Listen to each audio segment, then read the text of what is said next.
So you found yourself in a situation where ChatGPT is not understanding your instructions and you need to argue with it, and it is being so irrelevant to every prompt you give to it, and you are just so annoyed by ChatGPT. So in this video, I'll tell you some fixes, and ChatGPT will remember the things and instructions that you will give to it. So just stick with me.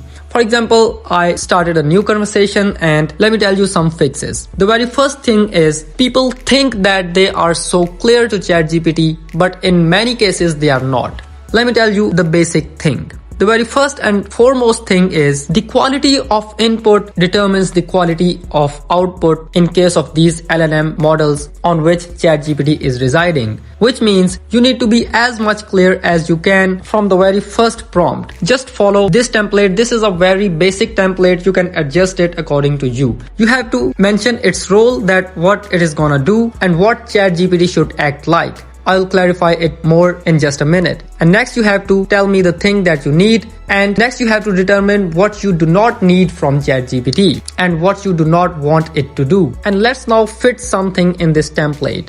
I've written act as an SEO expert with 7+ years of experience. This is how I determined a role for it, which is the role of SEO expert. Give me the high ranking keywords in the niche of property. This is what I want it to do for me. And this is what I don't want to do it, which is don't include any kind of beginner level guide. And with every prompt, you have to write this thing, save this into your memory.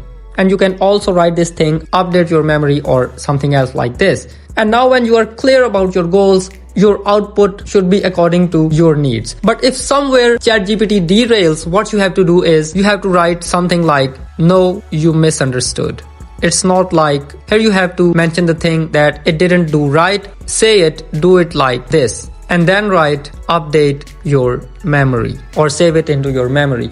Now when you go like this with every prompt and you keep saving the things into its memory by forcing it, this will keep every instruction that you give it into its memory. And when your prompts are so long and very clear, 80 to 90% of your problem is gone. You just have to learn the prompt engineering for handling these kind of dumb models. So this was a basic tutorial to not to make ChatGPT argue with you or you making argue with ChatGPT. If you want an advanced level tutorial, I'll make it too, but that's enough for today. Thank you so much.